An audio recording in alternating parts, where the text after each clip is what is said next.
संगीता जी क्या कुछ कहना चाहती है इस पूरे प्रकरण पर?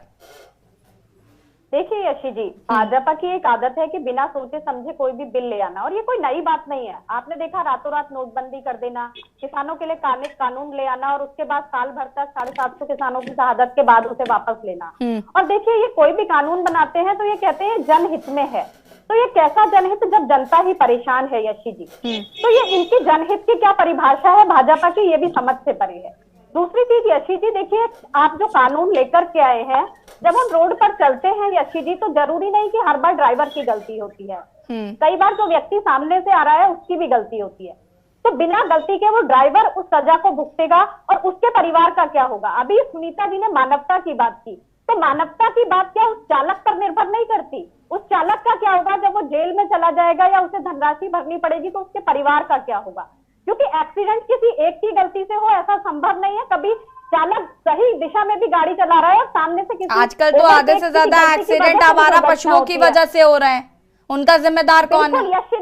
बिल्कुल यशी जी। और देखिए, जो रोडों की हालत ठीक नहीं है, तमाम रोडों पर गड्ढे हैं, कहीं पैराफीट नहीं बने हैं, उसकी वजह से जो दुर्घटनाएं हो रही है उसकी जिम्मेदारी आखिर कौन लेगा? तो सरकार क्या उसकी जिम्मेदारी लेती है?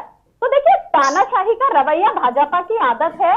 और देखिए, जब इन्होंने कहा कि लाइसेंस 18 साल के बच्चे सड़क पर गाड़ी दौड़ा रहे हैं, तो यशी जी अगर आपने लाइसेंस बनाने की उम्र 18 साल रखी है इसीलिए वो बच्चे सड़क पर गाड़ी दौड़ा रहे हैं, तो आप उन प्रावधानों में सुधार कीजिए। आपको जहां सुधार की आवश्यकता है वहां के बजाय आप एक तानाशाही का रवैया अपना करके कोई भी काला कानून, ठीक है सुनीता जी, मैं आऊंगी, जवाब लूंगी, थोपना चाहते हैं। और देखिए यशी जी, उसका खामियाजा केवल जो अभी चालक हड़ताल कर रहे हैं वो नहीं, हम आपको भी भुगतना पड़ेगा। बिल्कुल, जब हम गाड़ी चलाते हैं तो वो सभी पर लागू होता है क्योंकि। और देखिए, ये पॉलिसी इस तरह की है कि इसको सरकार को वापस लेना चाहिए, इसमें सुधार करना चाहिए। और जिस तरह से सुनीता जी ने कहा कि इस पर बैठकर बात हो सकती है, तो भाई सरकार क्या कर रही थी? सरकार पहले बैठ करके बात करती और फिर कानून लाती, तो शायद आज जो जनता को परेशानियां झेलनी पड़ रही है, जो न्यू ईयर ईद पर यहाँ लोग आए वो परेशान हो रहे हैं, जो छोटी छोटी चीजों के लिए अब आगे परेशानियां होंगी वो नहीं होती। लेकिन सरकार को अपना एक तानाशाही रवैया अपना करके हमेशा कानून पहले ले आना है और चर्चा बाद में करनी है। चलिए ठीक है, थ्योरी ही कुछ अलग है कि पहले आप कानून ले आओ, थोप दो, उसके बाद उस पर चर्चा करो, और जनता के हित के लिए कानून है लेकिन जनता को ही नहीं पता।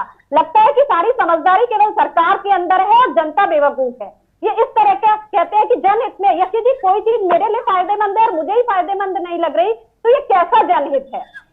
आप क्यों थोपना चाहते हैं इस लोकतंत्र में? ये पीछे तो